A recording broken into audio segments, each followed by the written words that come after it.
Je to zaujímavý fenomén, to ako sme vlastne odkazaní na to sa spájať. Že my ani nevieme ako, ale zistíme, že sme ako odkazaní na to okolie. A že tým, že sa separujeme, či už pozeráme do mobilu, alebo sme zavretí vo svojich slúchadlách, práve že oveľa veci prichádzame.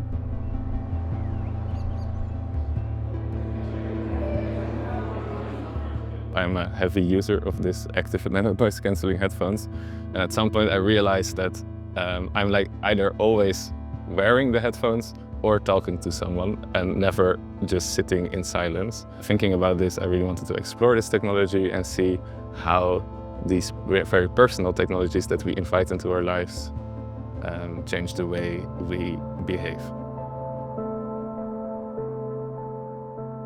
I'm Leon van Oldenborgh. I'm a Dutch new media artist and game designer. And the past 2 months I was here in Košice working on a new work called Discarded Sound via the AMAP program. Volám sa Róbert Rampáček a som filmár z Košic.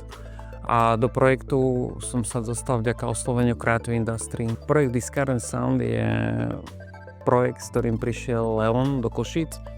Je postavený na jeho pleciach a v podstate pracuje s technológiou Active Noise Cancelling, čiže už aj nie je taká nová technológia v rámci slúchadiel, ktorá aktívne blokuje ruch z vonkajšieho sveta.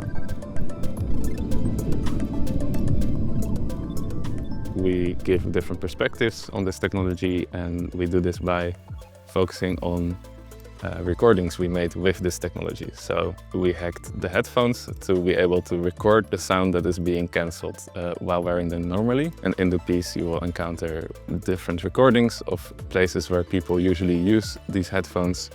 And yeah, we ask you to analyze this and think, what are you missing? Why did people buy this technology? And how does it change the experience of public space?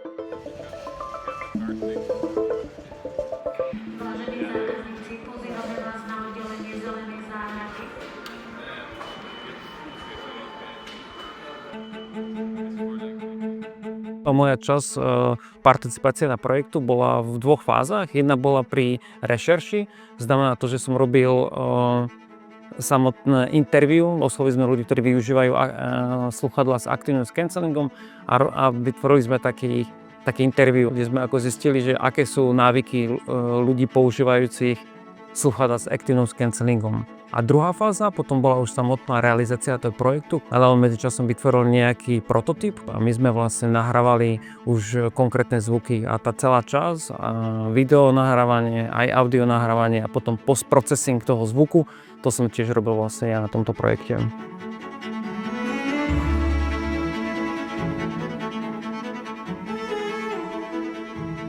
So the main difficulty in this project was finding a way to record the sounds that you wouldn't hear, and for this we made a lot of prototypes, did a lot of soldering and finding out where to put the wires exactly to capture the sounds that we need.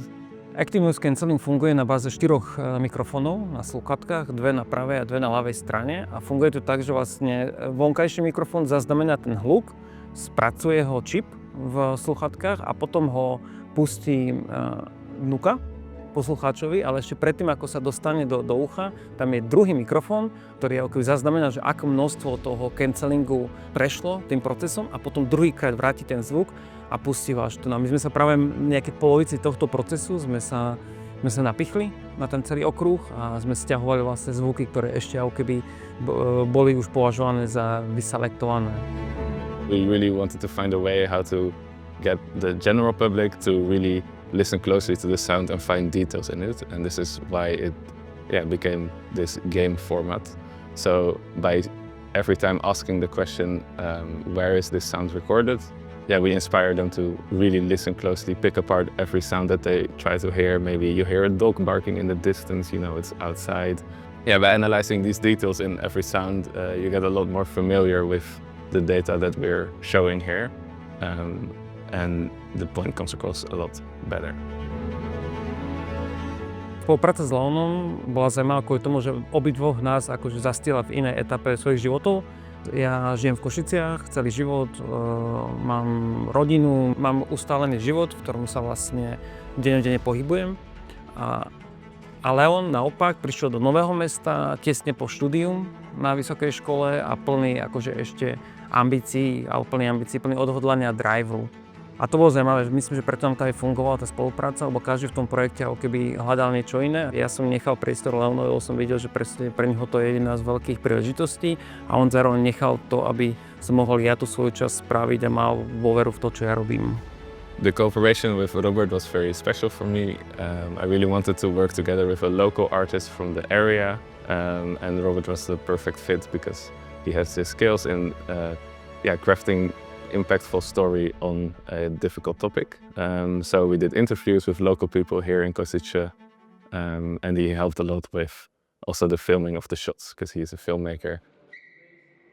Od začiatku sme tento projekt stavali tak, aby bol prenosný. Znamená, že dúfame to, že vlastne tento projekt sa bude vedieť byť adaptovaný pre hociakú inštitúciu v Európe alebo vo svete. S tým, že vlastne stále uvažujeme, že okrem toho, že tá inštalácia sa dá ľahko zbaliť a preniesť a nainštalovať, tak zároveň je tam možnosť tie videá modifikovať na dané miesto.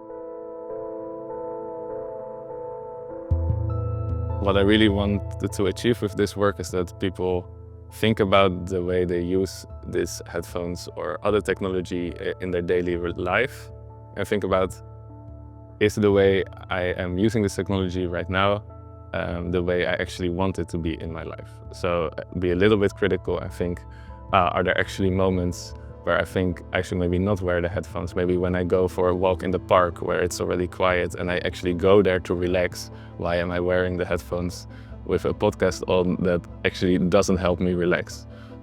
So mostly people make these decisions out of some sort of routine or default mode, and I hope to inspire people to kind of break out of it and think about how can technology work for me specifically.